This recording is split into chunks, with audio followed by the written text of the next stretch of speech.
So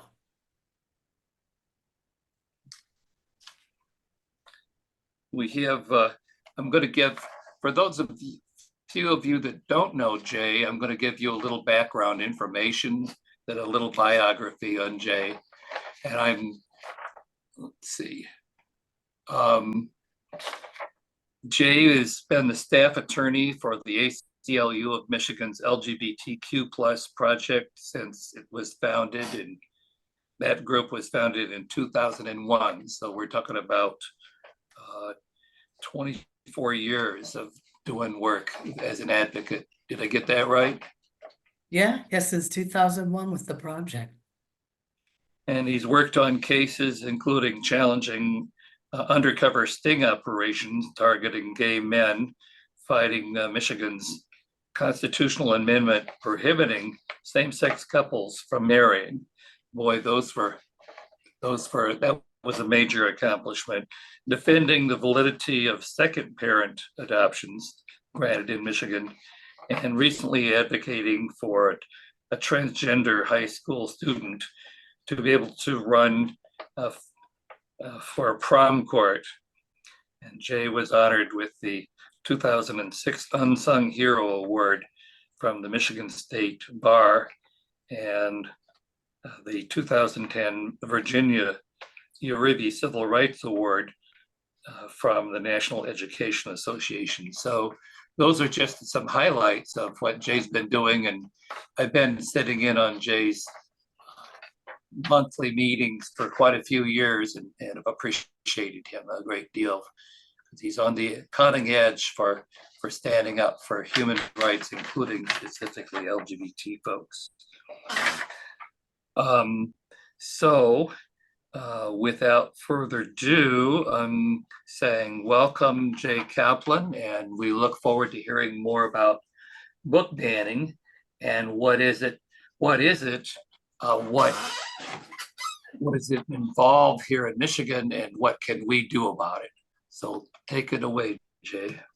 Thank you so much, Randy. It's a pleasure to be here, and I'm glad that we were able to reconvene this month to be able to talk about this topic.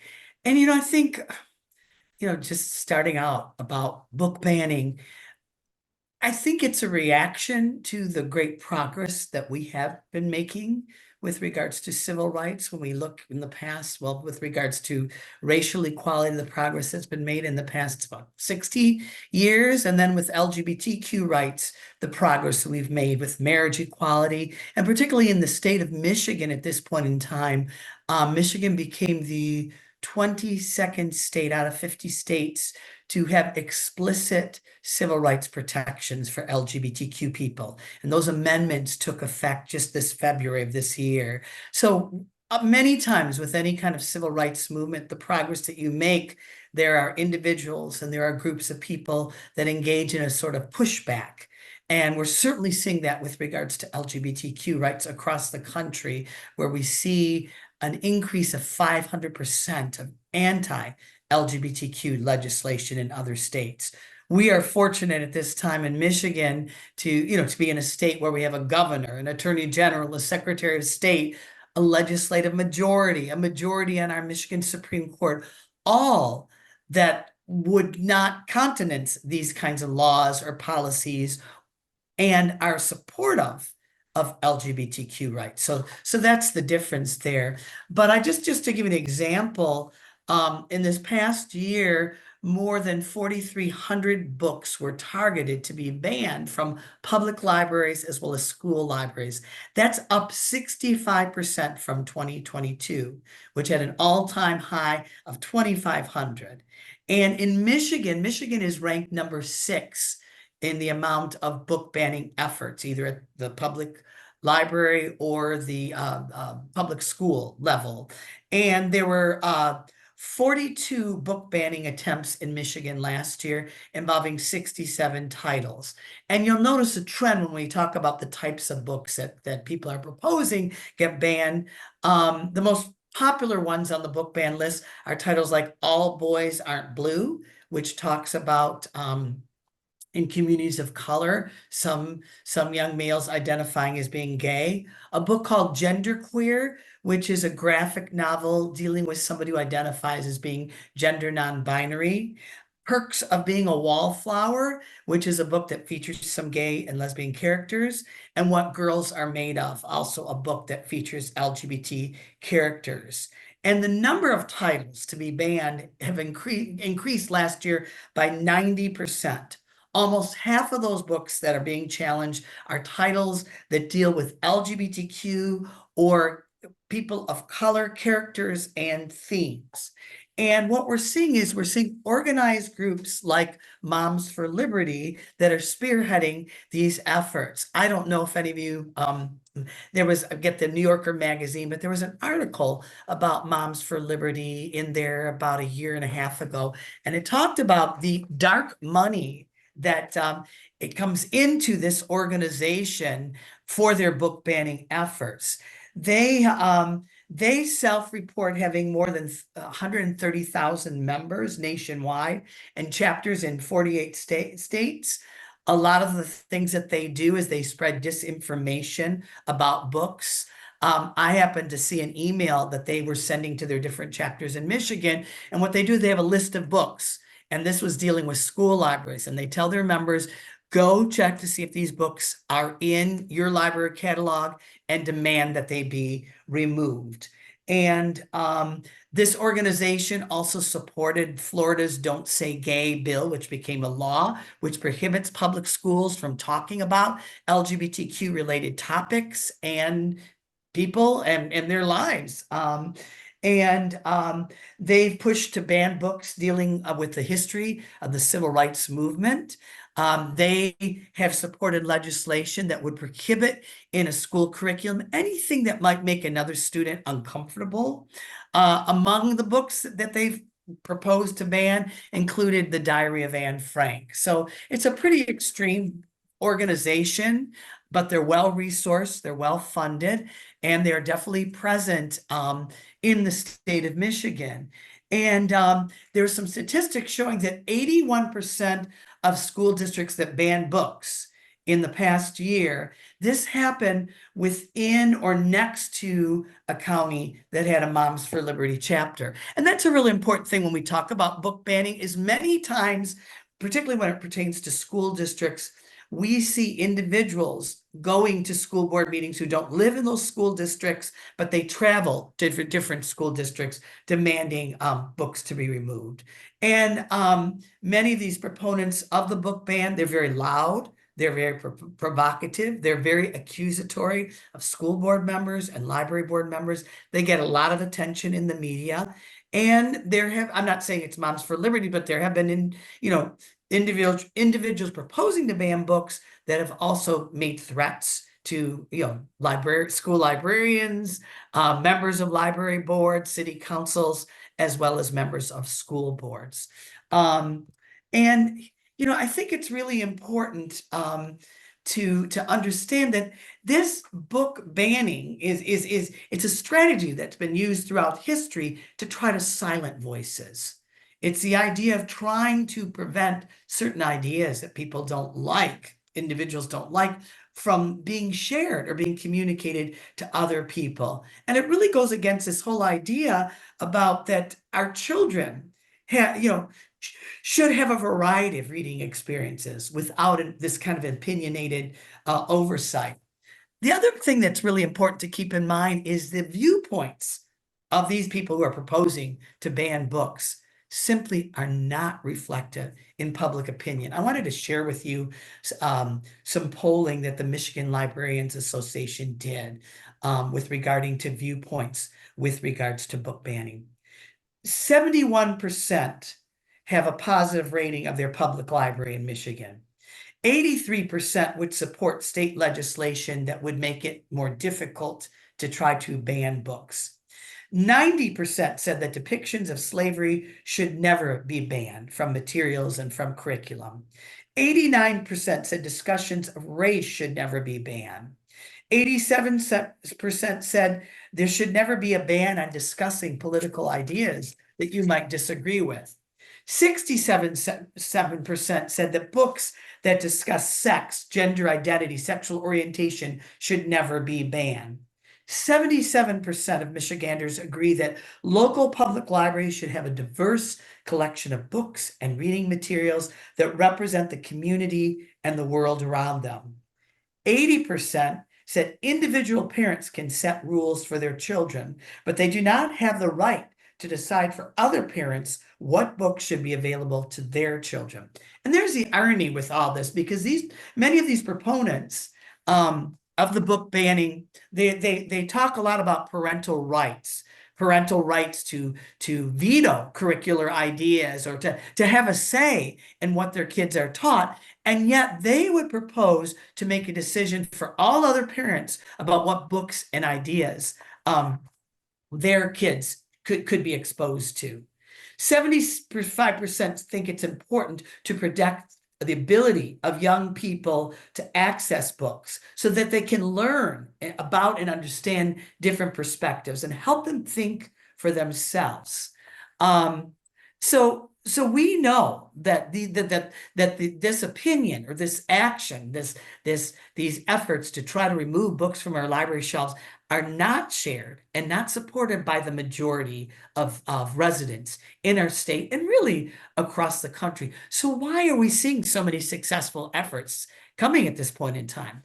We're seeing so because these individuals are showing up at the different local governmental meetings. These individuals are loud. These individuals are well resourced. These individuals, some have engaged in threatening tactics, which have made school administrators and library boards back down and resulted in removing these books. The other thing that's real important to keep in mind is many times with school districts that the book bannings are also tied to other things like trying to remove symbols. So what we've also seen in the state of Michigan is an effort to remove, let's say, a pride flag that might be hanging up in a school or might be flown during Pride Month at a city hall.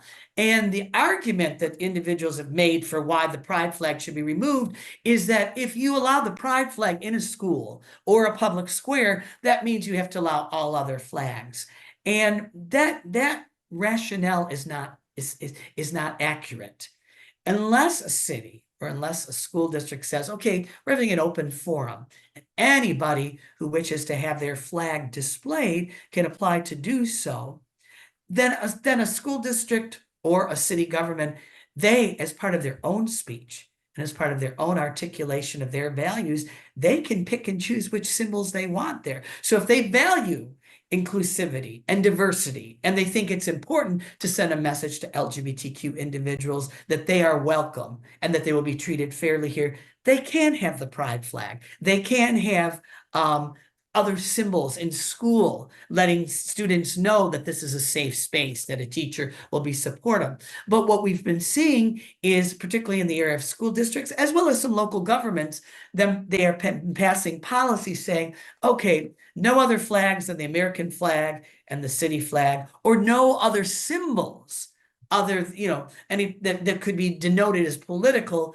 in the school area other than an American flag or the school flag or the state flag. And what this is doing, what's motivating the removal of these things are individuals who don't like the idea of recognizing LGBTQ people. I'm struck by, you probably heard the story of Justice Alito's wife talking about how upset she was to see a pride flag being flown across the lake from where they lived, and that she wanted to put up a flag showing that her disapproval about that. Well, that's a matter of First Amendment. That's a matter of free speech rights.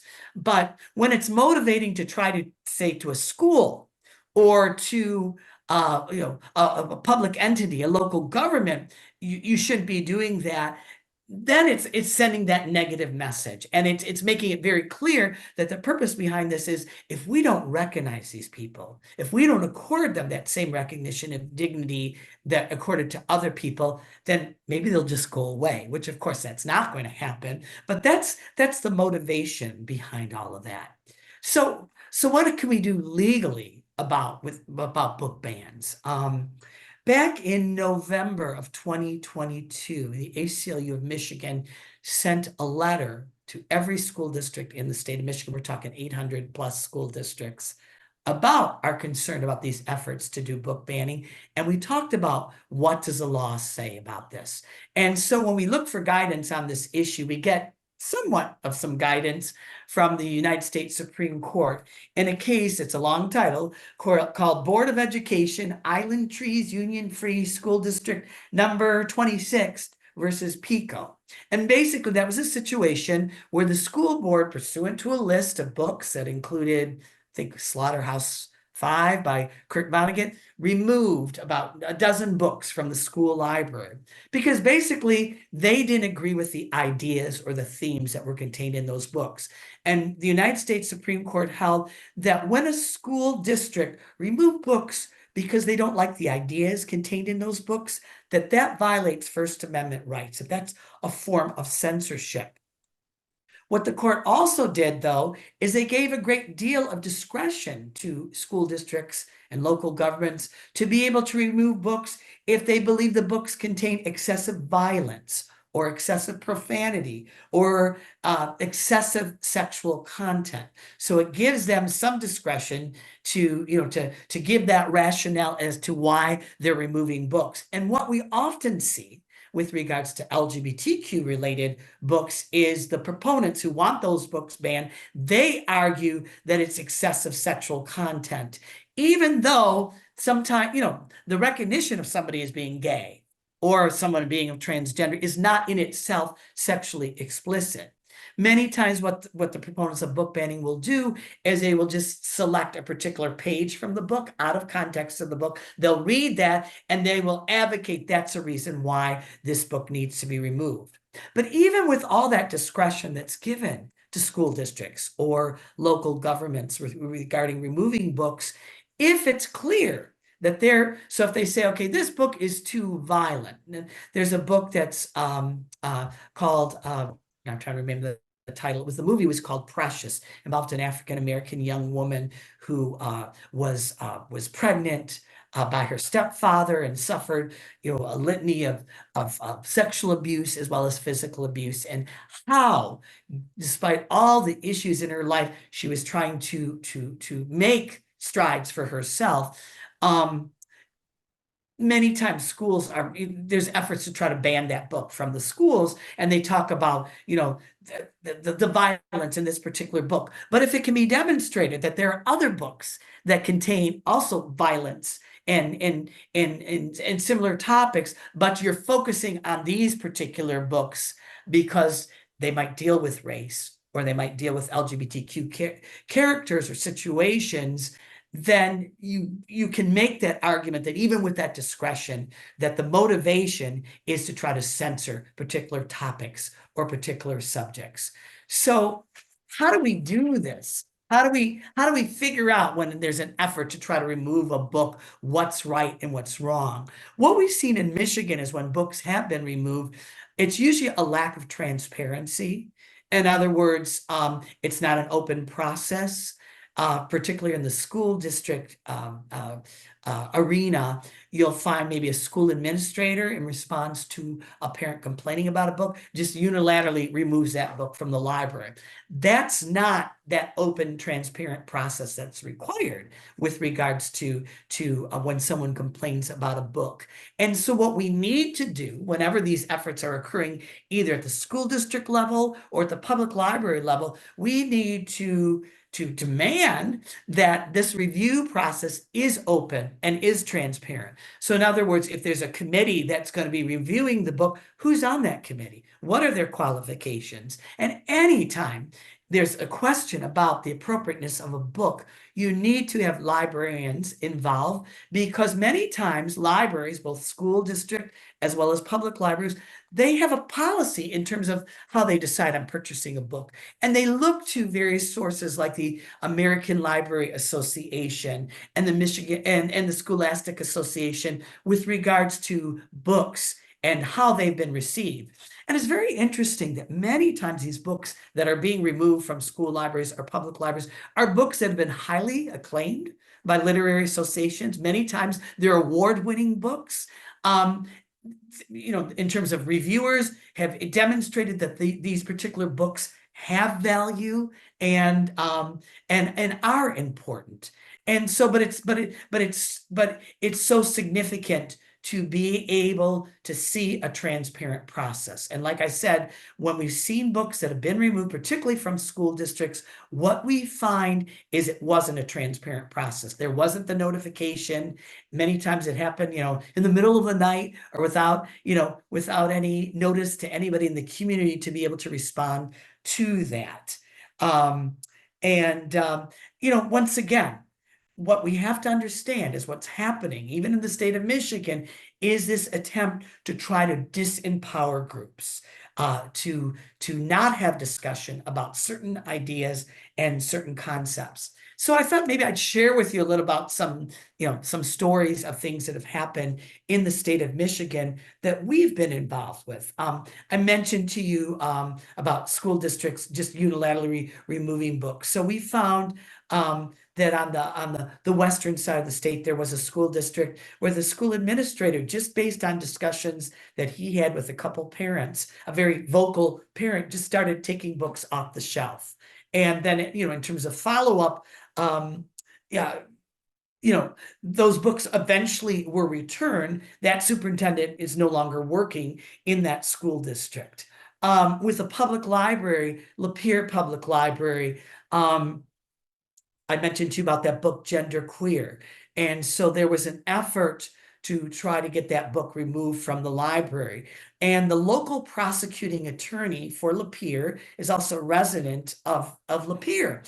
And so he sent a letter on prosecuting attorney's office stationery requesting that this book be removed. And Lapeer has an actual process, to review the book and decide whether or not that it, whether it stays or whether it doesn't stay. And the prosecuting attorney went on the radio and did an interview saying that he would arrest this librarian if she didn't remove this book. And in response to that, we sent a letter saying, first of all, are you representing the prosecuting attorney's office, or are you representing yourself as a citizen? And as a citizen, there is a process, and you can't make these kinds of threats, and you need to back off. And eventually, this matter went before the library board, which upheld keeping this book within the library collection, but not after the librarian had received numerous threats, either from community members or people from outside the community. And there is the continuing fear that there's going to be some new appointments to the library board with certain people who are in support of this idea of book banning. And so this issue isn't going away anytime soon. Some of you might have heard about, it was on the news about school board meetings with Dearborn and Hamtramck, where you had some individuals who were very loud and very threatening about certain books.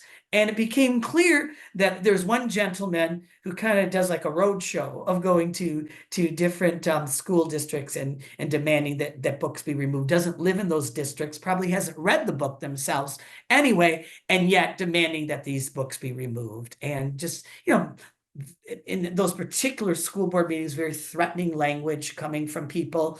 And it's no coincidence that in Hamtramck, in addition to the efforts to try to ban books, Hamtramck removed the pride flag from being able to be displayed in the city square as part of Pride Month, something that they had been doing before. And sometimes when you look at some of these titles, like in City of Novi, the book called Lawn Boy was removed. And I read that book, Lawn Boy, and it's about an individual and kind of their life and, kind of finding themselves. And at the very end of the book, the person, comes to the realization that they're gay.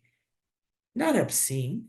And let's talk about that definition of obscene. The Supreme Court did spell that out for us. An obscene book is something that appeals to the prurient interest. It's patently offensive. It goes beyond any contemporary standards, and it has no literary value whatsoever. And once again, Most of these books on that list for people that want to, to ban those books are books that have been acclaimed, that have won awards, particularly for, in terms of for books for young adults and deal with a variety of serious topics. And so it's interesting to see the books that they, that they do target. And actually the book Gender Queer, which the prosecuting attorney maintained was obscene, there actually was a case in Virginia where the court found that that book was not obscene, that book did not meet the definition of what's considered to be an obscene book. What some school districts and some libraries have been doing as a result of these efforts to book ban, they've allowed parents to opt out. In other words, if parents have certain titles that they don't want their kids to check out, they can give a list to the library, and when, and that can be put in the computer if a minor tries to check out one of those books. What I think is, with regards, since I work with the LGBTQ community, what I find is so discouraging about that is many times young LGBTQ people who might not be out to their family at home, who might not have that support of their families, they're looking for places and symbols and things that might be able to demonstrate to them that it's going to be okay, that they can live healthy and productive and valuable lives. And many times you find that in books. I know as an older gay man, what was helpful to me was to be able to read books and to hear stories about other people. And when you have policies and practices that try to eliminate the recognition of the very community that you identify with, that can be problematic. That can be very hurtful and harmful to individual people.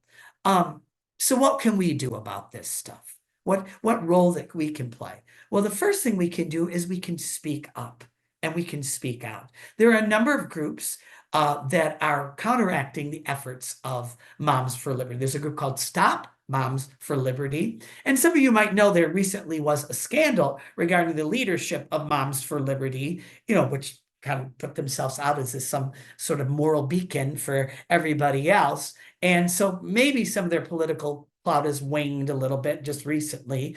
But there's also a group, it's called Red, Wine, and Blue. It's a group of mostly moms, and they have a number of chapters in Michigan, and they've been very effectively of trying to counteract these book banning efforts. They will show up at school board meetings. They have some great resources about talking points and how to respond to some of these arguments that have been made. And what we're seeing is when people do show up and they do express their opinions, it really can make a difference. Because remember, all those statistics that I recited to you demonstrate that this is a small minority that does not speak for everybody.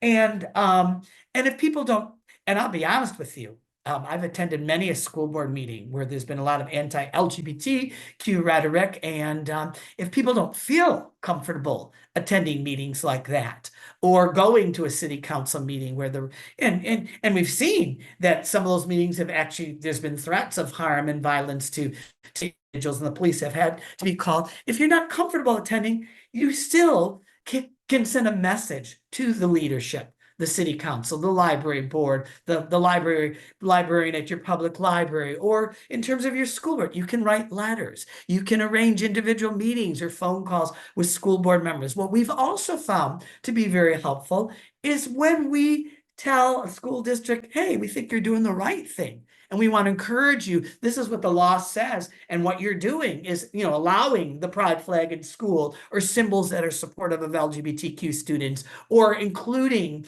our nation's sorry history of racism as part of your curriculum. Keep doing what you're doing. Keep doing what you're doing. We think this is a good thing. They need to hear from voices of people who think otherwise, and they need to hear when they're doing the right thing. The other thing that's really important that we have to do, and we have to make sure that we're engaged in elections, not only who's running for president and our federal and state legislature, but even at the most minutia local level.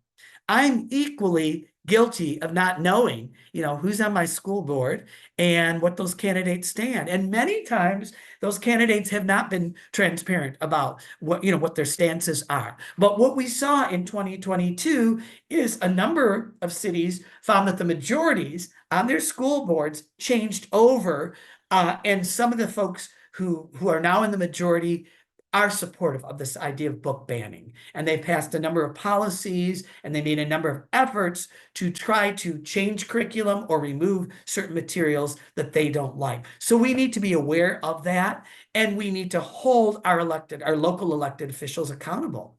I was just I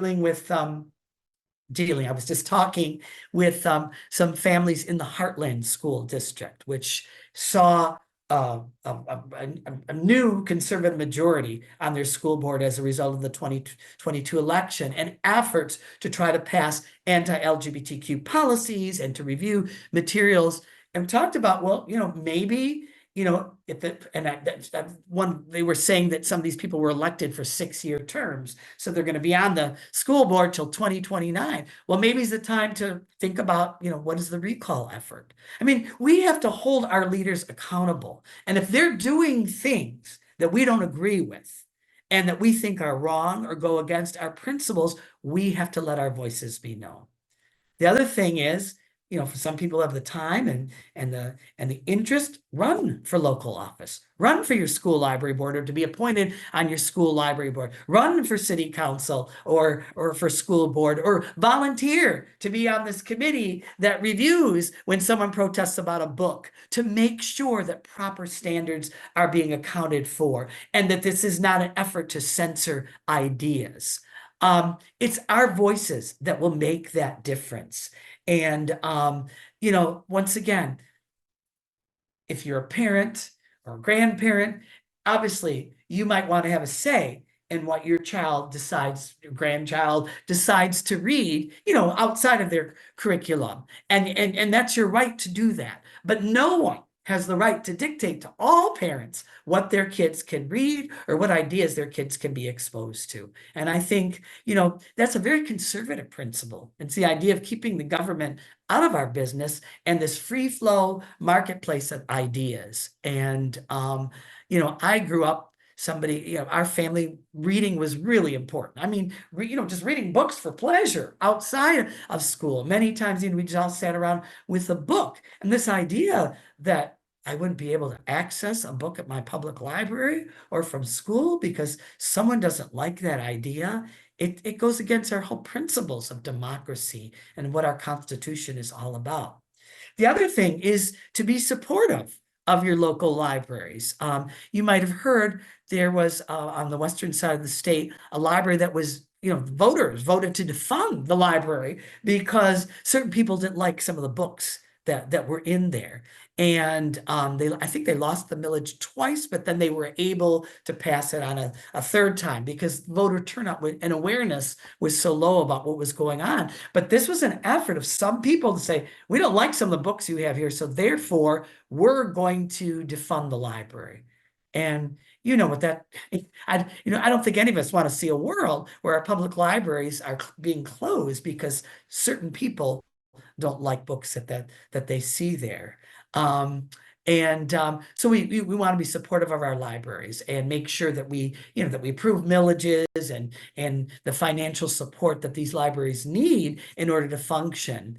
A wonderful resource with regards to this whole issue of book banning is the Michigan Librarians Association. They have a website and they have some incredible materials about the book banning efforts with the statistics and things that people can do and talking points and sample letters and a great toolbox of things that we can use in order to respond to that.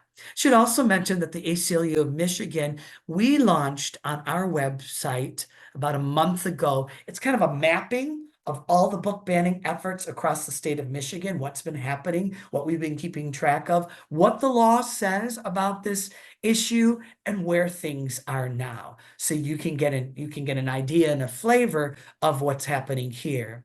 And then finally, there is some proposed legislation that would, hopefully it's going to be introduced sometime soon. It's called the Michigan Right to Read Bill. And what that would do, it would put some specific structures and requirements and limitations on efforts to ban books. And it pertains to public libraries, not school district libraries. But what it would say is a public library, if someone is protesting a book, only one person can protest that book in a year period. And then that with regard to that title, that person that is advocating for that book to be removed has to demonstrate that they've actually read the entire book. And that there has to be a committee set up that's open and transparent to the public. People have to know who's on that, who's on that review commission, what their qualifications are, and there has to be minutes available of that meeting that took place and an understanding and a rationale why the actions were taken that were taken with regards to these books. It can't be. So an example, Davison Public Schools removed about 7 titles, and they had the so-called committee, and yet no one was identified on that committee. There were no meeting minutes made available. It was just at the school board, somebody reported, the committee said remove these books, and the school board said, we're going to prove what the committee says, and boom, 7 titles automatically moved off the bookshelves. 6 out of those 7 titles dealt with LGBTQ characters and situations. So there are things we can do. And I think the best way we do that is we fight back with our words, with our own voice, and with the knowledge, once again, that these people who are engaged in these efforts, their purpose is they don't like certain people, they don't like certain ideas, they don't like certain concepts, and they're trying to eliminate discussion and consideration of the fact, basically, that we live in a diverse world. And you see the damage that is done to states like Florida. And there have been other efforts for the Don't Say Gay bills in other states as well. And it's all kind of rolled in this because certain politicians have decided that this helps them with their base. It helps them raise money. It's really not about genuine concern about a particular idea. It's about we don't want to see these people, and we have to call it out for what it is. And but we all have a role to play. And I really do believe, some of these book banning efforts have slowed down in the last couple of months because people have been standing up, and because organizations and groups and individuals have questioned those practices. But it's not going away anytime soon. And once again, we have elections in November, including local elections, that really can make a difference in terms of who's doing the right thing. So I'm going to stop now and see if anybody has any questions or comments.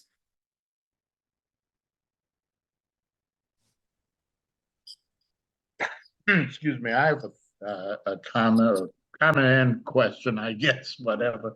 As somebody who read Mein Kampf and Das Kapital when I was a child, not because I was interested in joining those philosophical movements, but because I wanted to know what other people thought. How do we make sure and recognize that we don't fall into the trap of wanting to get rid of some ideologies or things that express ideologies that we don't agree with? Right. Because, just like religious freedom, in order to protect my right to practice my religion, I have to let everybody else practice whatever they want. So there's a point at which, and the ACLU has been very active in both sides. I have a good friend who represented the Ku Klux Klan, and when they wanted to have a demonstration in front of the Capitol building, got criticized for that. And I'm going, no, they've got a right to demonstrate. I don't agree with them, but they've got a right to demonstrate. The best counter demonstration, by the way, on that event was a group of ministers who didn't attack them or even demonstrate while they were demonstrating, but rather wash down the steps of the Capitol building after their demonstrations to express their disapproval. But the point I guess I'm making is there's a fine line where we start being concerned about people who argue for what we would call hate or other ideologies that most of us wouldn't find tolerable. And how do we approach that so that we don't cross that line either? Sure. Well, there's, and I think you phrased it really well, Nick. First, the idea that part of education in schools is to educate young people to be able to think for themselves and to be able to be exposed to ideas and decide, you know what, I don't think that's right. I don't agree with that. And that's not how I'm going to, live my life as an adult. That's part of that whole process. And with regards to speech, we have things that are considered to be protected speech and speech that's not protected speech, and speech that threatens imminent violence to somebody that's standing right there. Obviously, that's not going to be protected. And I think you also said it well. You're right. By supporting the right of the Ku Klux Klan to be able to hold a march is not endorsing the idea of the Ku Klux Klan. And there might be some books that are on the shelves that I might not agree with the idea. I might not care for the author, but this idea of censorship on either side is wrong. Is wrong. And I think we have to have that. We have to have that open conversation. And and it becomes difficult because sometimes on college campuses we see students who would identify themselves as very progressive, and they're against the idea of allowing on the university campus a speaker whose ideas are antithetical to what they believe. And we don't want to see that kind of censorship either. And you're right, many times a counter demonstration or a counter presentation to those ideas can be very, very effective.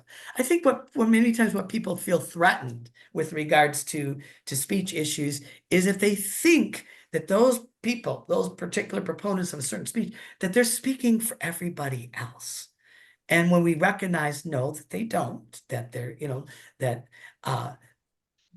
that can be very important. And I think that's very true with this book banning effort.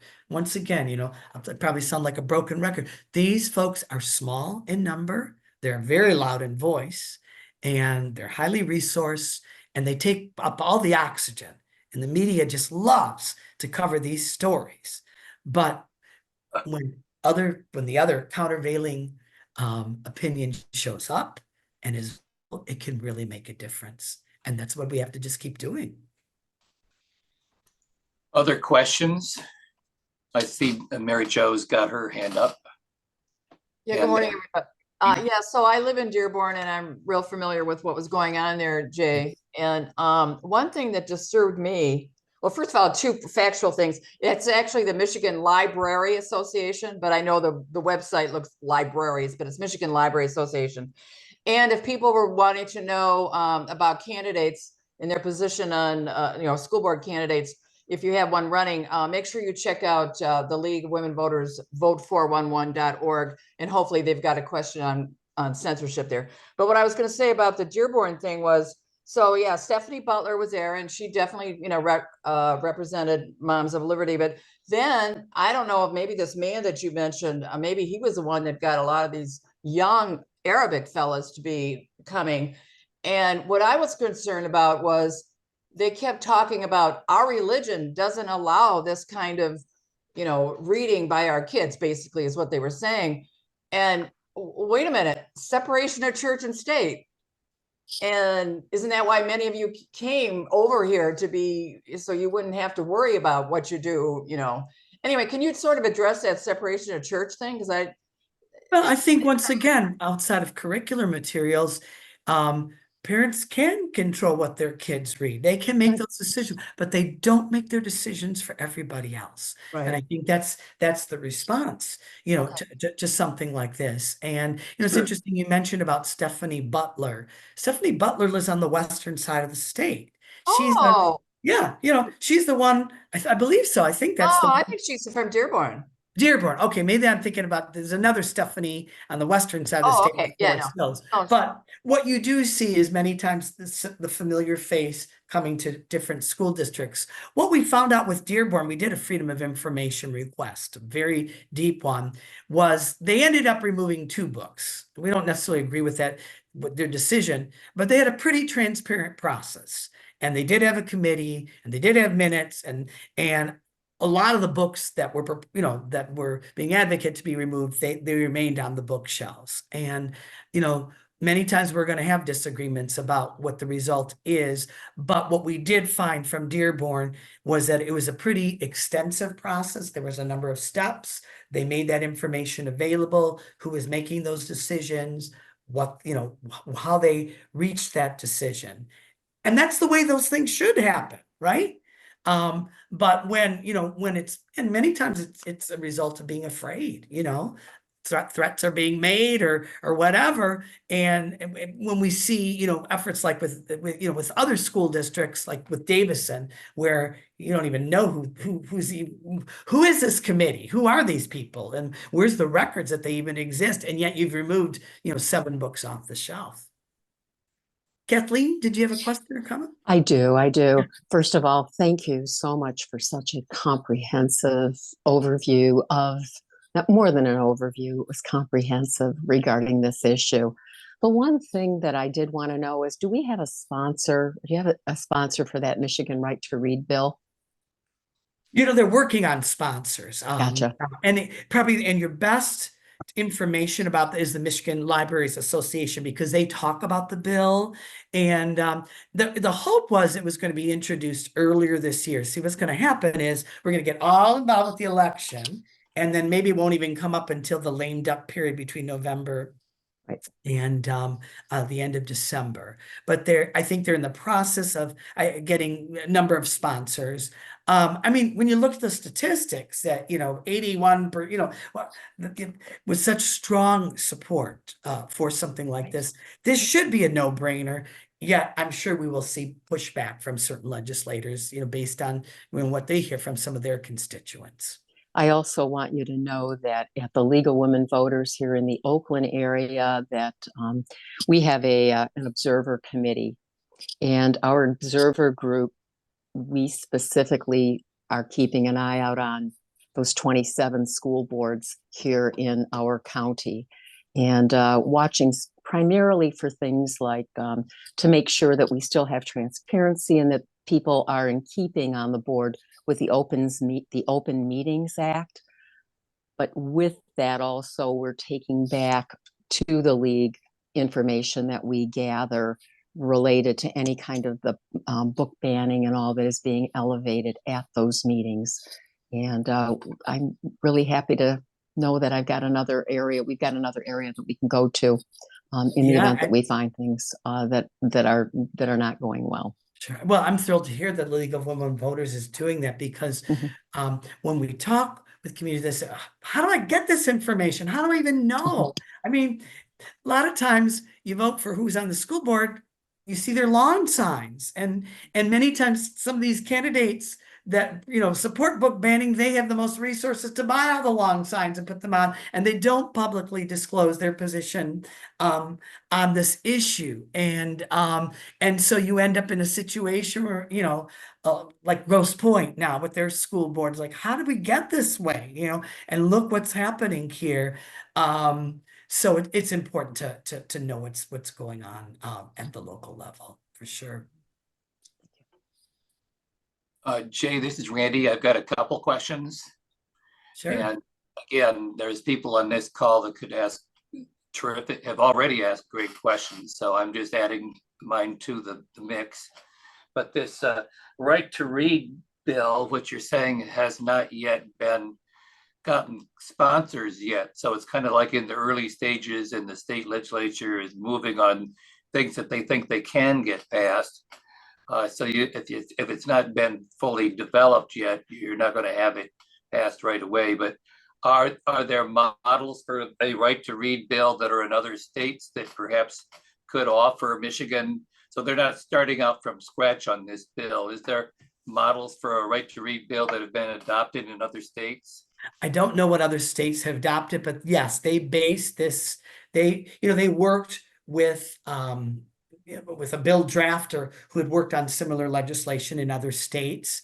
And I think, Randy, they might not have publicly identified certain sponsors, but they have been talking with legislators. I think what it is there's, this is the first time we've had a progressive majority in Michigan's legislature in 40 years, since 1983. So there's a large list of things to do. And in terms of prioritization, what we can do is we can talk to our state representatives and say, you know what? I think this is a big priority, and I think this needs to be moved now.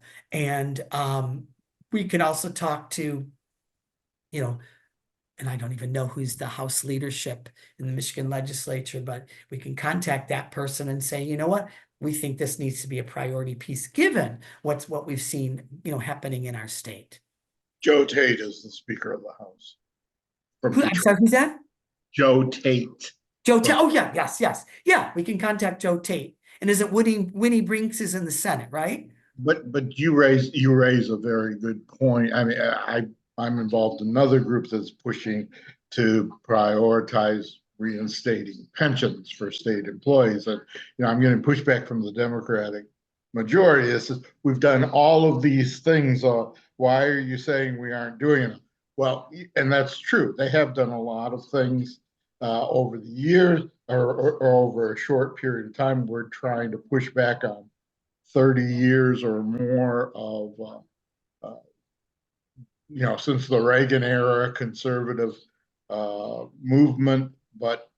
And there's one law none of us can change, and that's there's 24 hours in a day. So that I do understand that problem. You can only get so much done at a time. That's why it's important to watch elections, because we could very easily lose that progressive majority or whatever, and be in a position where the hyper partisanship that exists in the world today is very unfortunate. I was in the legislature in the last millennium when as I like to tell in the 1900s, way back then, where you found a diversity of thought within each caucus. Right. And quite frankly, that's a better system for lots of reasons. Sure. That's not the world we live in, so it becomes a much more difficult thing to deal with in this day. Right. No, it's hard. And we, with LGBT specific legislation too, we hear the same thing, we did this, we can't, this has to be the priority now, we're gonna have to wait till a little bit later. And of course, there is the concern, we have this, is it a real small window period, try to get as much done as possible. Our experience, the first 22 years with the ACLU, any pro LGBTQ legislation that was introduced died in committee because the committee chairperson would never let it get a hearing. And we certainly don't want to go back to that. And that's why, it's so important that everybody participate in this November's election. And not only, we want to maintain the gains that we've made, and we don't want to have to go back that way too. So Jay, you mentioned, of course, the Moms for Liberty group, and that they're well funded. You probably said this before, but who was the one that was funding them? And secondly, are there? I understand that LGBT attacks on the LGBT community is part of something called Project 2025, where they have an agenda for turning the country back to the far right, if that makes any sense. So I guess I'm just wondering if you had some comments on that, because that's more of a national kind of thing. But I think it was the Heritage Foundation with Project 2025. Mhm, So I mhm. guess I just kind of begin asking at this in a level. Yeah, well, so the ACLU National is doing a number of position papers based on Project 2025. And it might come from the Heritage Foundation, but it's also particularly part of the Trump campaign, that they've issued this. And it's, it's right out there. It's very transparent what they would do. And there would be continued just in summary, continued attack on the transgender community and proposing things like removing, taking away federal funding from public school districts that allow transgender students to access restrooms in accordance with their gender identity, school districts that use chosen pronouns and names of students. It's it should be real big cause of concern. And I think it just goes to this idea that not only should we vote, we want to vote informed. And there's been a lot of stories lately about low information voters, and it's very concerning. I get it that some people are not attuned to politics, but just not to be aware of what things are happening and going, could impact your own life. One of my challenges I find within the LGBTQ community, sometimes with because just like every community, you have some low information voters who don't necessarily recognize a difference between certain candidates on LGBTQ issues when it really can make a huge difference in their lives. Paul, you had your hand? Yes, I thank you for your talk, very informative. And I think there's a obvious analogy between efforts at banning books and limiting LGBTQ rights and reproductive rights. That so many of these things, it's a group which, in the name of their own religious freedom, wants to impose their religious views on everyone else. I think that's a good argument to use, that, hey, we are for religious freedom. We want everybody to have their own beliefs that they want, but they're not allowed to impose them on everyone else. Yeah. And that's sort of what's happening. That's how that's how we got the Supreme Court, Roe v. Wade and so on, overturned that. They just found mechanisms to impose their views on the rest of society. And that's what we're up against. And we have to always bring that up in our arguments, I think, that, and people, I think, will understand that even if they're not paying real close attention. Hey, do you want people telling you what you need to believe? And do you want them to allow them to impose their views, their beliefs on the rest of society? And that's what we're up against. Thanks. Yeah. No, you Thanks said it for all the work you're doing, by the way. Oh, thank you. Thank you. And you said it so well, Paul. You're right. There's an effort to, it's usually called Christian nationalism, the idea that, Yes.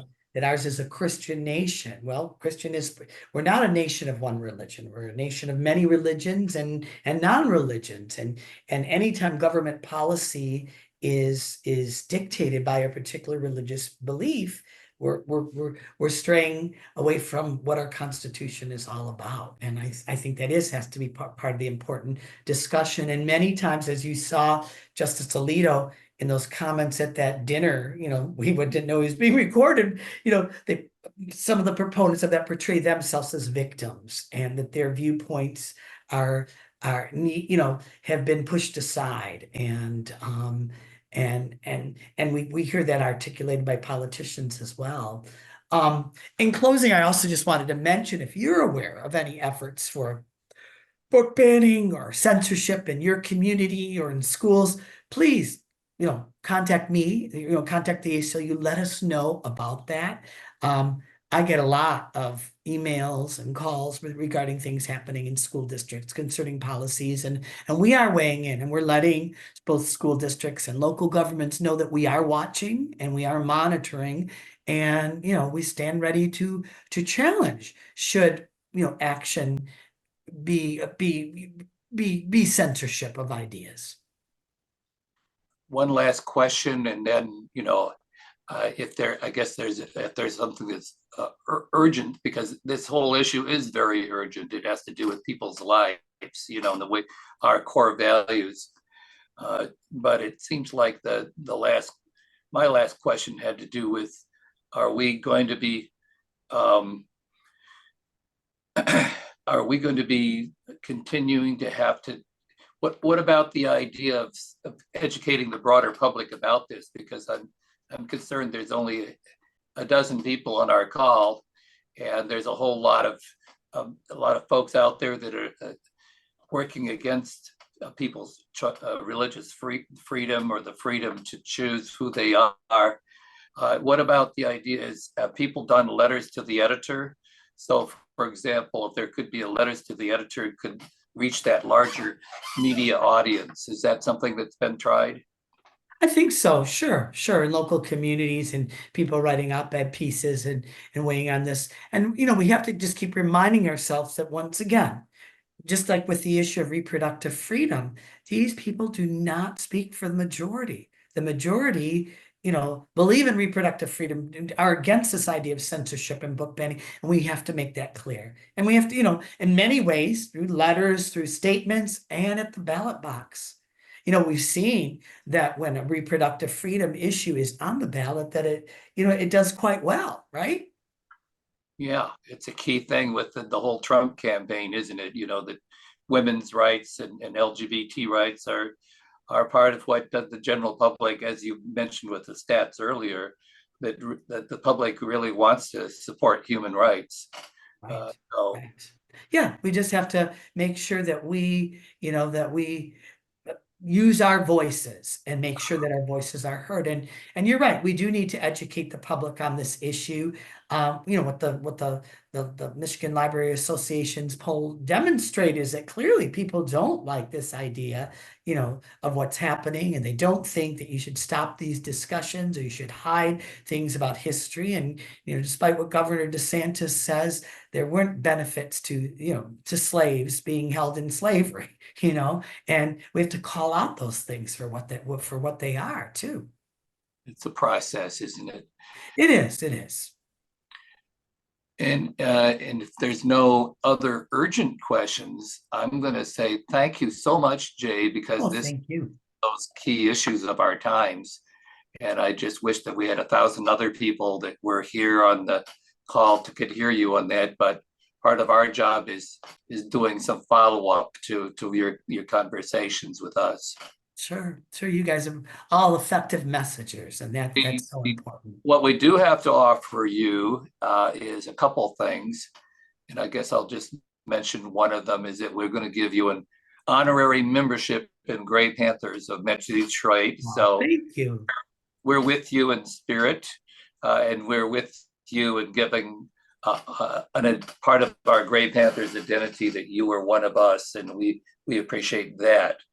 And so we probably will also be looking at if there's some way that we can give support to the ACLU in some way, shape, or form. That's terrific. Thank you so much. It was a pleasure being here, and great questions and comments, and keep in touch. Okay, thank you. Take care.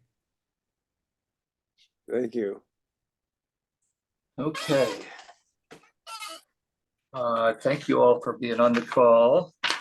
And now we have another part of our meeting that most of you know involves reporting on other issues. So we got a pretty ambitious organization that tries to not just deal with a speaker on one issue, but raising topics on several different issues that are coming along. And so I shared this with people who are board members. It's kind of like an agenda for things that we'll talk about, but I'll just mention it now that I'll give a little update on what we're doing with our National Council of Gray Panther Networks. We'll be talking about legislation to allow renters to form unions. We previously had a speaker on the high cost of people to be renting and having affordable housing. So that was some recent kind of activities. Fred Miller is here with us from the Sierra Club. So I'm grateful to Fred to give us an update on what's happening in the environment. I'll provide something about the Michigan Voting Rights Act, something that we had a speaker about here this last fall. And a little update on mifepristone and the Supreme Court. So other than that, we don't have a whole lot more to talk about, but I'm just joking. We have so many things that we will cover. And so thanks for all you being here. I'm going to mention that with our National Council of Gray Panther Networks, which will meet a week from Monday, we'll be talking about environmental justice.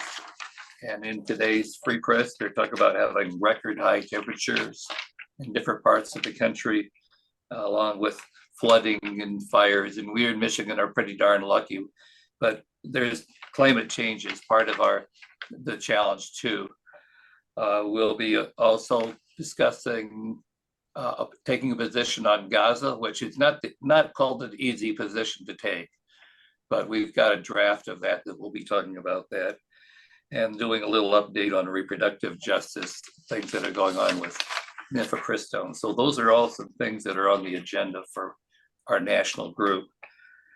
So I'm going to, any questions or comments about any of those kind of big issues that we're going to be having conversations about? Work with people from maybe 9 or 10 different networks around the country. So we're kind of a small organization that has a wide connection of people. We have, there's legislation out there that was just introduced. I don't know, like a lot of things, it would give Michigan renters the right to form unions. And that's where I was hoping, the Dave Ivers being a union man would be able to comment on that one. But renters in Michigan could organize tenants unions and deduct the costs of the repairs that they make for their rental bills. So I remember back when I was a young guy doing work and I had a rental apartment and the landlord wouldn't fix a broken window, which was allowing cold air to come into my apartment. And it was frustrating because the landlord didn't give a darn. But that's a bill that's been introduced by Senator Sarah Anthony. And it would include some also not only the right to repair, but it would also include letting tenants know 3 to 6 months in advance when the rent would be going up, so people have time to prepare for that. So that's a bill. It just came out in the free press this week, so it's brand new. It's not like we're going to solve that problem right away, but I just thought I would share that information. And any comments about that? We did have thanks to Kathleen, we had a speaker on the topic of affordable housing, and a speaker from a Southeastern Michigan group that's working on that. So Fred, thank you for being here from the Sierra Club. You want to give us some updates on what's happening with environmental justice? Yeah, thank you, Randy. As Randy just, was a good introduction here. Randy just mentioned there's obvious impacts of climate change around the world, and particularly this in the last couple of months since the last time I was with you. In the last couple of months since then, we have completed a full 12 straight months, a full year, in which every month set a new record for that month in terms of world temperature averages, which is extraordinary. And of course, that's evident in awful things happening in various places, heat domes and temperatures that are approaching or exceeding temperatures that the human body can really withstand in places like Delhi, India, and parts of Central America and Africa. And of course, huge flooding in Florida, heat domes that we are about to experience ourselves starting on Monday. Apparently temperatures in the upper 90s for several days straight here. That'll be our first summer experience of that this year. But I can, we can expect more to come. I would just say this about all of that. It's bad. It's getting worse, but it always is an opportunity, particularly when it's affecting us directly, to educate people and get them to understand what's happening around the world and why. And so I would hope that when the topic of the weather comes up in any conversation, we all use it as an opportunity to explain and discuss with people what needs to be done. Things can be done and are being done. In some ways, the last couple of years have been a great boost to climate action around the world, as electrification, renewable energy, electric transportation. These things have, and batteries, and the development and use of batteries to make renewable energy more useful. All these things have increased at a terrific pace. The United States has finally got some policy in place with the Inflation Reduction Act and other actions of the Biden administration. The state of Michigan has finally taken a stand fairly good in terms of the transition to electrification and renewable energy. Some problems with it, but basically it was a big leap forward last year. So we can consider ourselves encouraged and utilize that to help people understand what the next steps are. One of the next steps is the election. And that's something that all the environmental groups that are working on in one way or another, those that have political action committees are involved in setting their endorsements, and that information will need to spread around. Many, some organizations get directly involved on behalf of candidates, others simply, using the opportunity to raise issues. This is an issue. Climate and the environment is an issue in this year's election. The Republicans intend to use it. You've heard attacks on EVs and on everything else that the environmental community tries to do as an effort to undermine, free choice to be a polluter. I think from the point of view of the environment, we need to be out there, and people will be out there.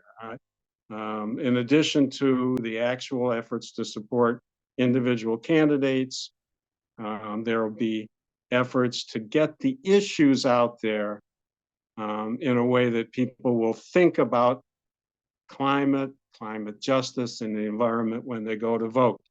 The Michigan Climate Action Network is sponsoring around the state a climate voter campaign. MyCan is a really useful place to find out what's going on in your area and connect with local groups.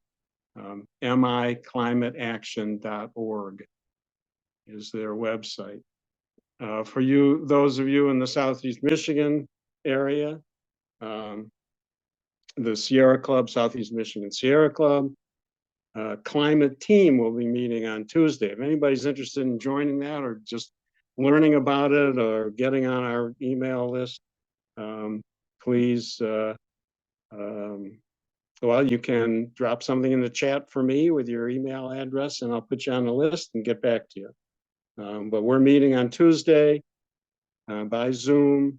We're going to discuss ways to be involved in the kind of thing that MyCan is doing, climate voter, environmental voter efforts to get people to understand the importance of the environment and particularly of climate in this election. Yard signs, voter guides, attendance at forums and all kinds of things like that. So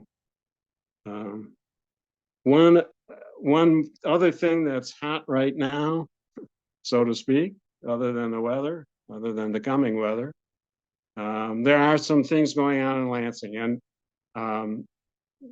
one of them that's popped up is a couple of bills in the House of Representatives, State House, that were like sailing through until there's some intervention to try to slow that down by environmental groups, to extend the tax benefits, the tax credits, and enhance them really for internet data centers in Michigan.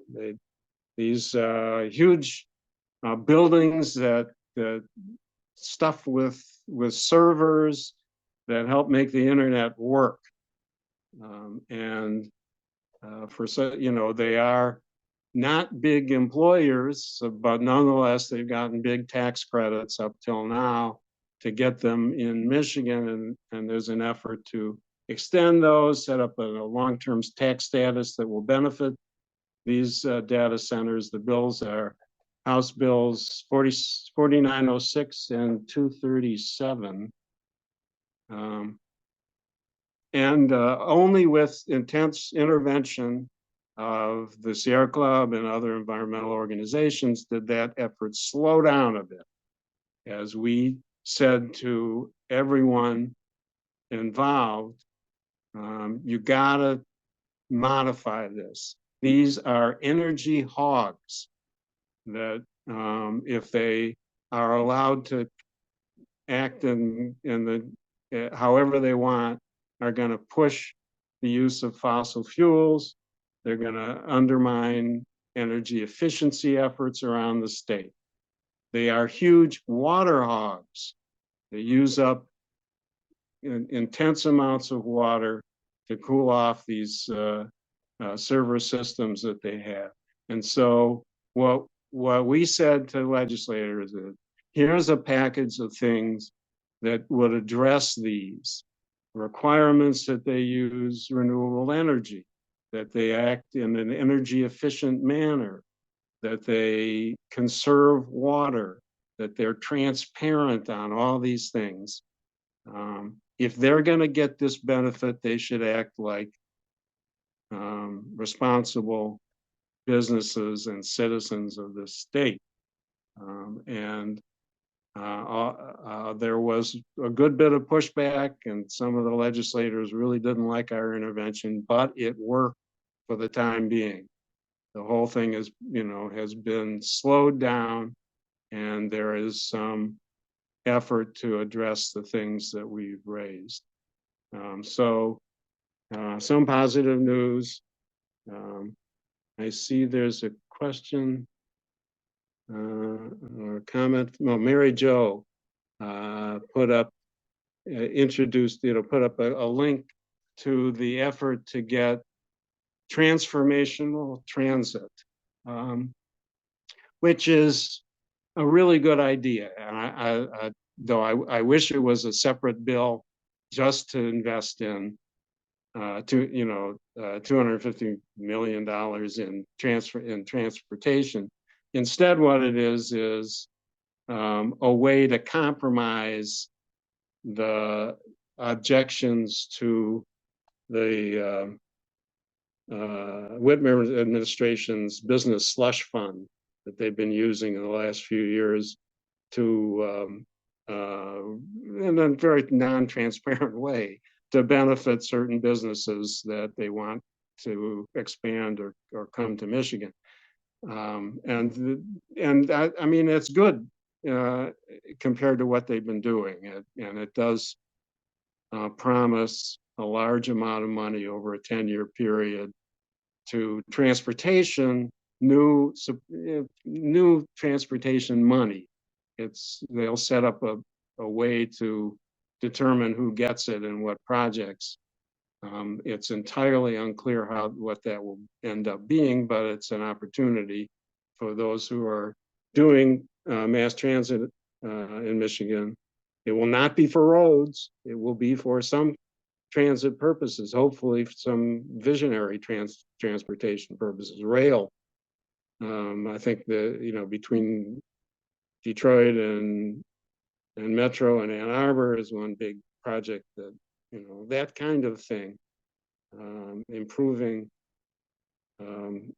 public transit is what people hope for. And so the transit community's gotten very excited about it, and other environmental organizations are trying to, limit the slush fund aspect of it and concretize the money usage a bit. But it's an important effort, and so you can take a look at the details from what Mary Jo has posted. That's it for me. If anybody has any questions, or Mary Jo wants to say anything more about that. No, but thanks, Fred, for your explanation. And I know that it may be tight in the House. The newly elected one, I think he's from Westland, maybe, has some reservations about it. Maybe Garden City, can't remember. But thank you for talking more about it. Any other questions for Fred? Appreciate Fred's detail. You are an attorney, correct, Fred? I'm a mostly retired attorney, yes. Yeah. So I appreciate, not only, it's not just because you're an attorney, but because of who you are and how you think. So thank you Okay, for that. thank you.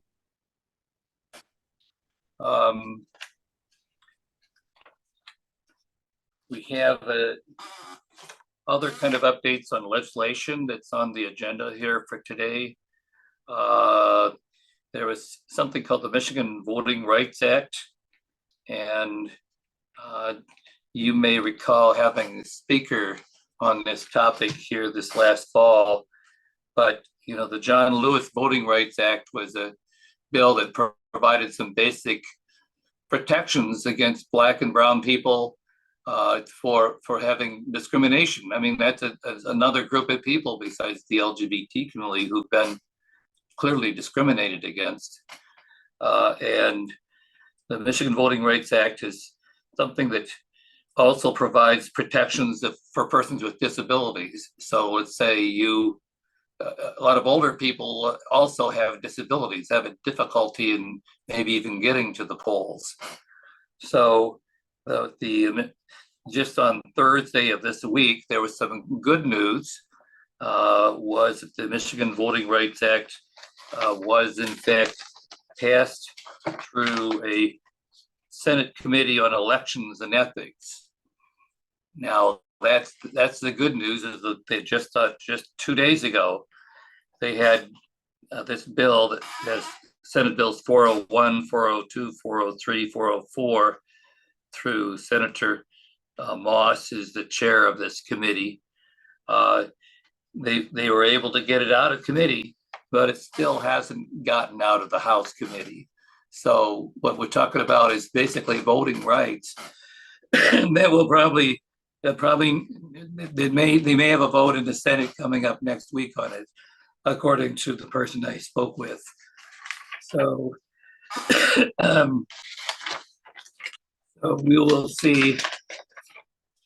But that will be an action alert kind of thing from my standpoint of trying to get some information out to the broader community about how if that Michigan Voting Rights Act can get adopted this session. It's really kind of touch and go with so many different things that they have a very slim, Democrats have a very slim minority or majority. So we'll see how it goes, but I just wanted you to know that there was some movement on voting rights in Michigan. Anyone have any more information that you want to share on that?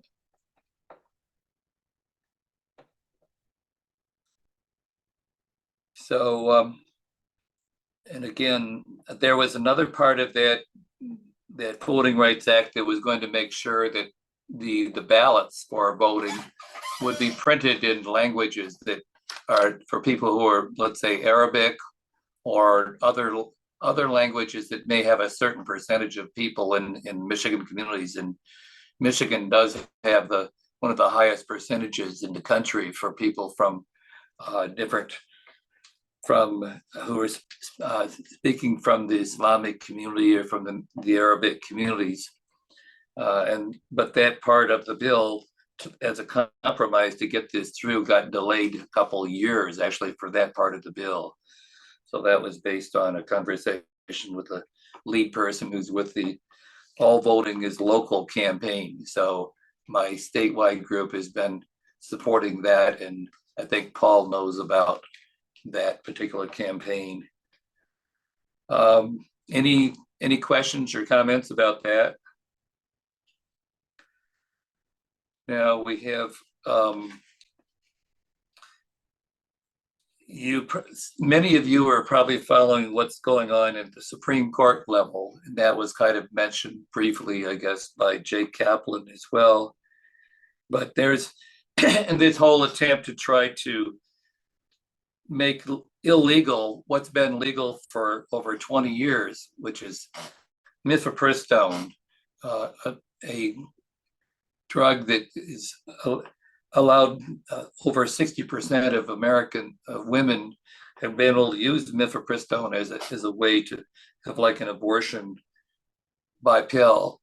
And it's been approved by the Food and Drug Administration. So mifepristone is considered to be safe, but there was a legislator, there was a right-wing religious judge in Texas who insisted that mifepristone should be made illegal. So this went all the way up through a district court, all the way to the Supreme Court. And I'm kind of accustomed to not getting my hopes up too high with the Michigan Supreme Court. But in this, we had a partial victory for this because the Supreme Court voted to not make mifepristone illegal, but it was based on the standing of this judge in Texas. So there are 3 other states that could very well still want to be able to make this abortion drug illegal, and that is that's the most current thing that I've gotten anyway about what's happening with the Supreme Court. It's given a small support, a big relief that they're not making mifepristone illegal, but they are keeping the door open to making it illegal for some group that might have standing on that. I'm just wondering, Paul, you've done a lot of thinking about this, Paul, as an obstetrician, and as we've had conversations about this. Paul, is there something that you would like to add to that issue? And then there were other issues coming to the Supreme Court having to do with reproductive justice. Yeah, well, as far as mifepristone goes, of course, they didn't have to wait all these many months just to say they don't have standing. They could have said that a long time ago, or they just could have chosen not to take the case. Why did they take the case unless they were going to make some new law ruling about it? But I would just say this: there's another interesting thing in the news. The Southern Baptist Convention voted to oppose in vitro fertilization and other reproductive technologies on the grounds that there's human personhood from conception. Well, that's, I always use the analogy that an acorn is not an oak tree. Just because you have all the information to in the right conditions, but there are plenty of conditions that have to exist before a full person emerges at birth. And this shows how important in the argument about reproductive rights, the idea of personhood from conception is not a medical science supported idea. It is purely a right-wing religious viewpoint.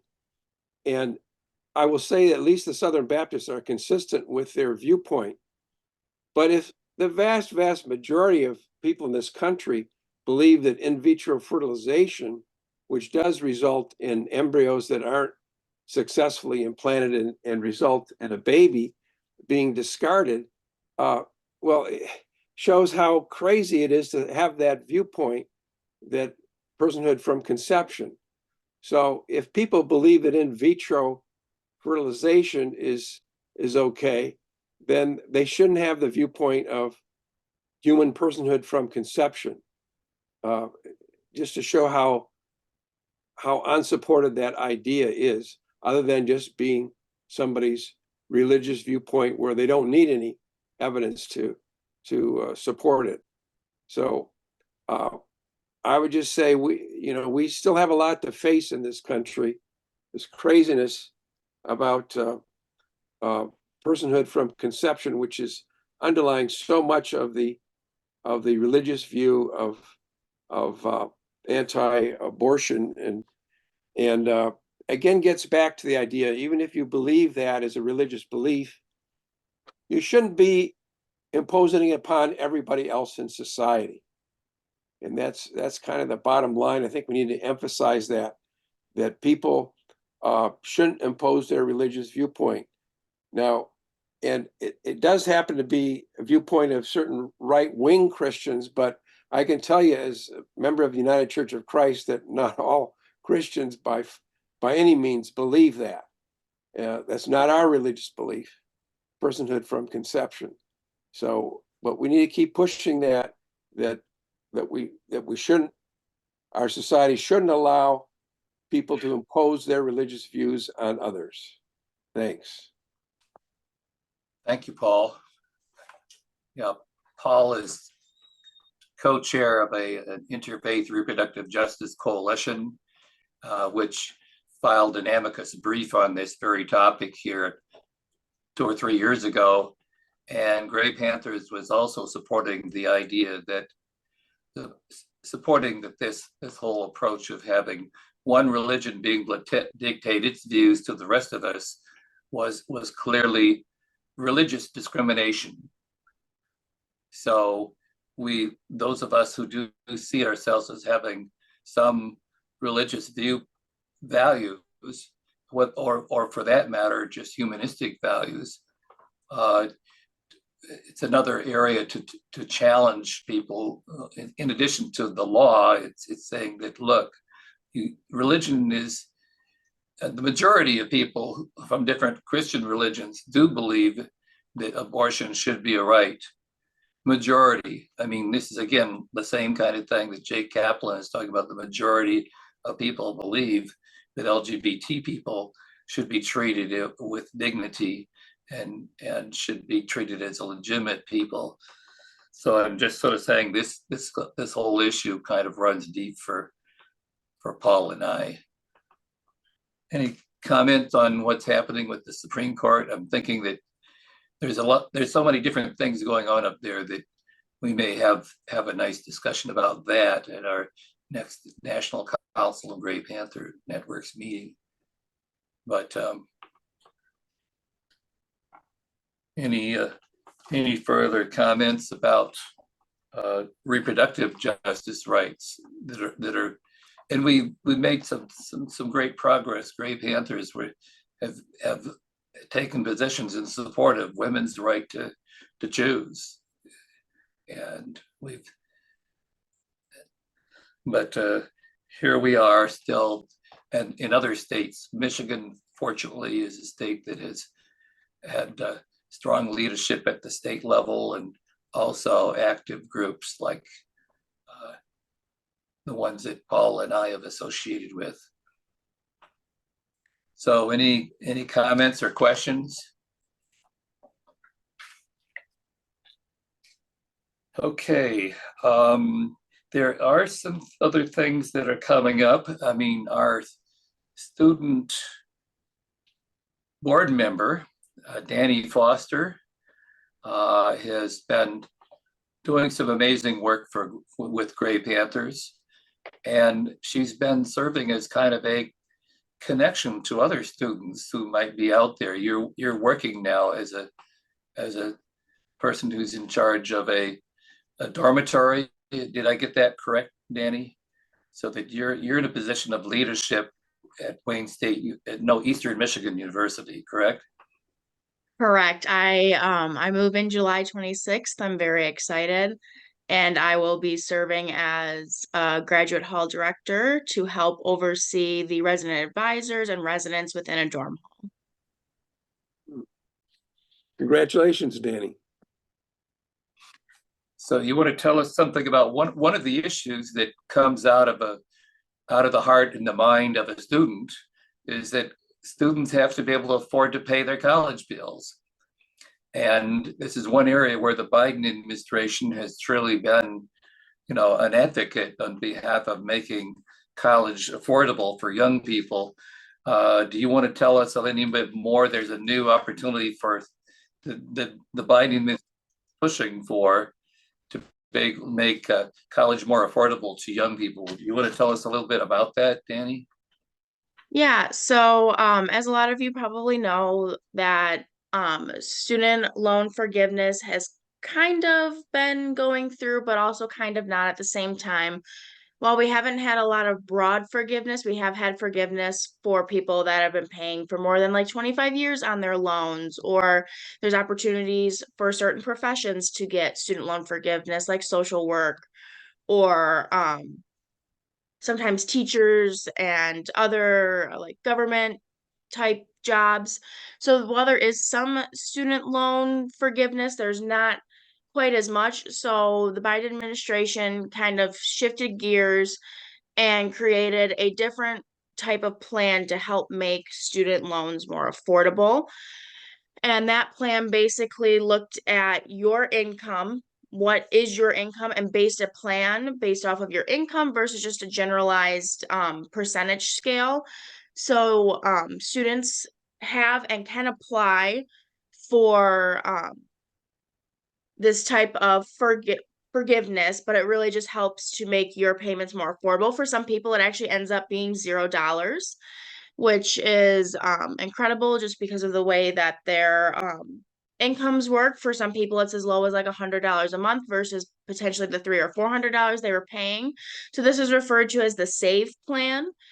And it's, like I said, it's an income-driven repayment program. And something else that they have added to it is consolidation. So if you have multiple loans, possibly across different borrowers, etc., you can consolidate them to go into this SAVE plan.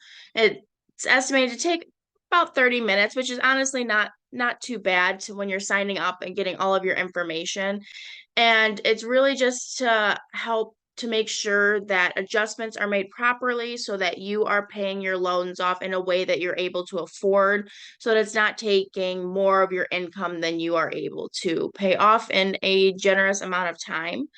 And I'm really hopeful that this will help to continue to make student loan repayment even easier for people who might be struggling, so that they're not trying to pay so many different people off with completely different rates, and not even looking at their income and how much they actually make.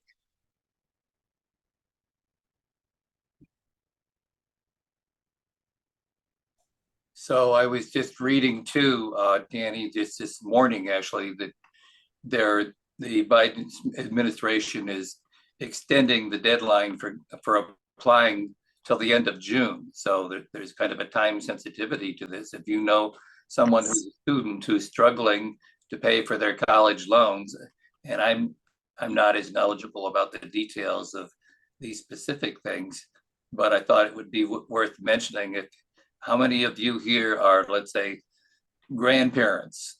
I'll put it that way because I don't, or that you have, or that students who are still, there are people are my age who are still paying off their college bills, the college loans. It's kind of hard to believe it, but that's true. So maybe you can tell us a little bit more about, what is it that would make somebody, again, you said it already, but make people eligible to get some forgiveness of their college loans.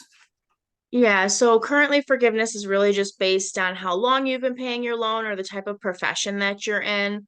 So unfortunately, it's not very widespread. And there's a few other ways for forgiveness, like if your college closes, or if they lied to you in some way, shape, or form, you can argue that you don't have to pay back your loans because they didn't fulfill promises that they said they could.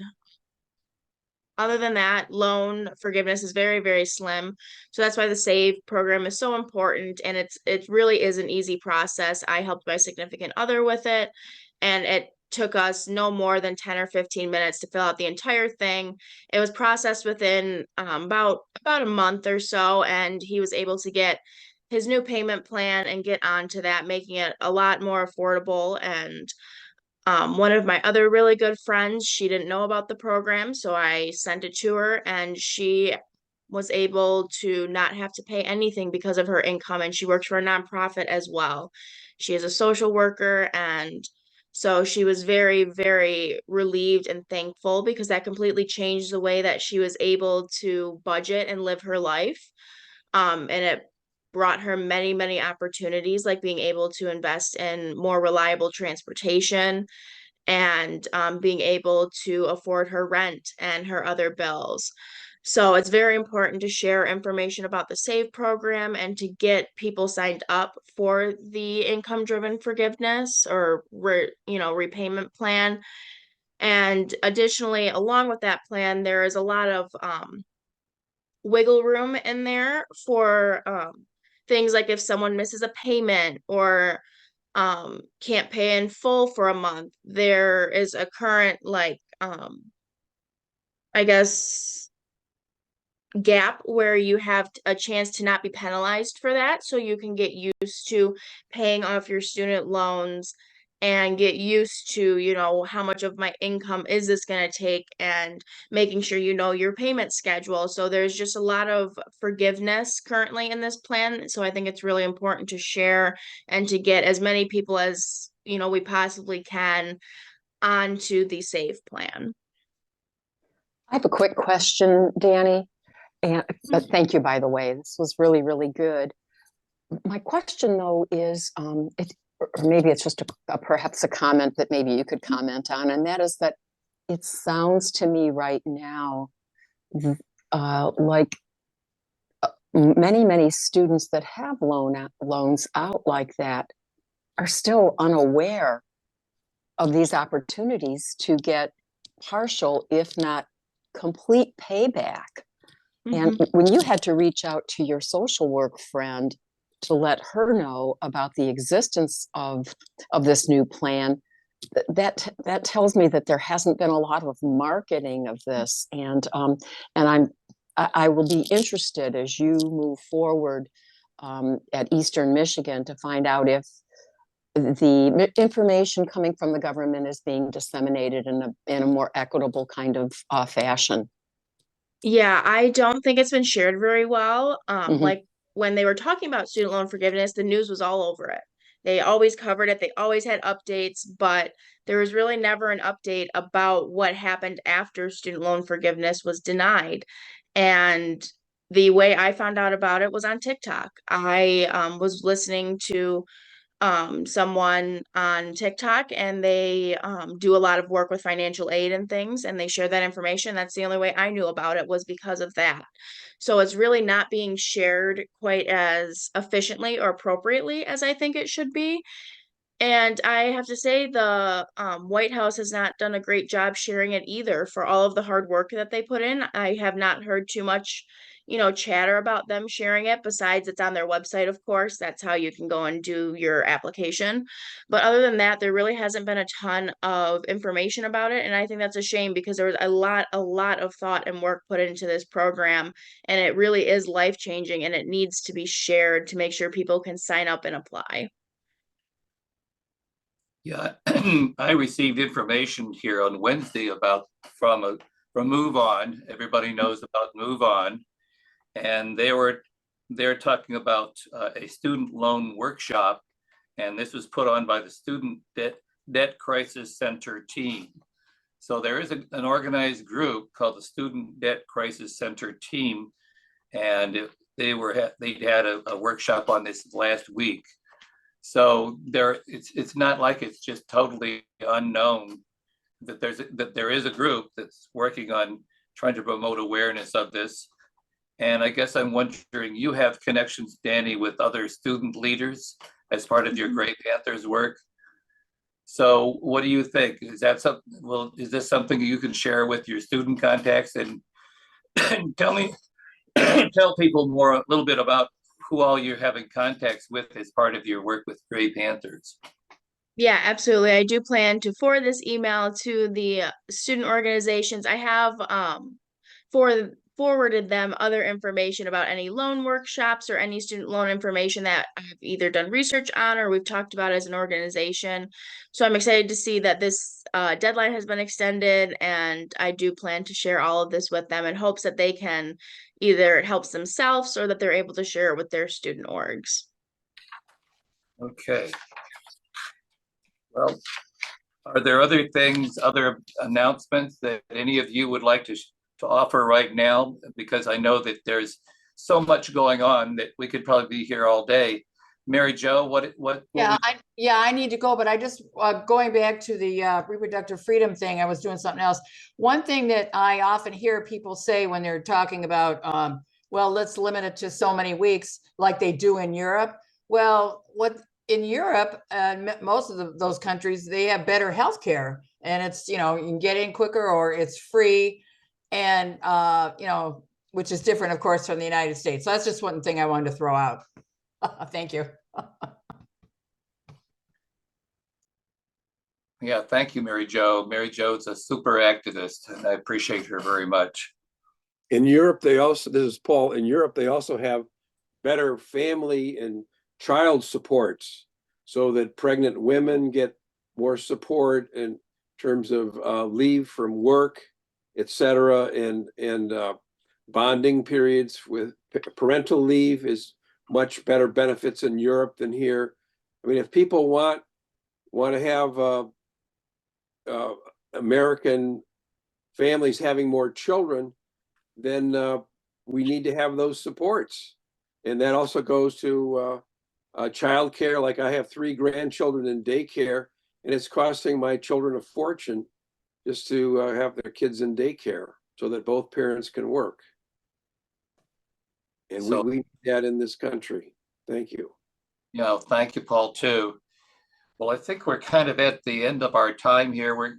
Those of you who are on our board, and I guess that is, there's only 1, 2, 3, 4 of us right now, 5 of us right now, but we can, I still have an agenda for our board meeting, so we can talk about some other things, including how are we going to thank Jay Kaplan? What are some of the next steps for planning our future meetings? Looking at what we're doing with social media to young people. I'm going to officially close this meeting right at this time. And then those of you who are on the board, we can meet even though we don't have a quorum, still make some decisions. And then according to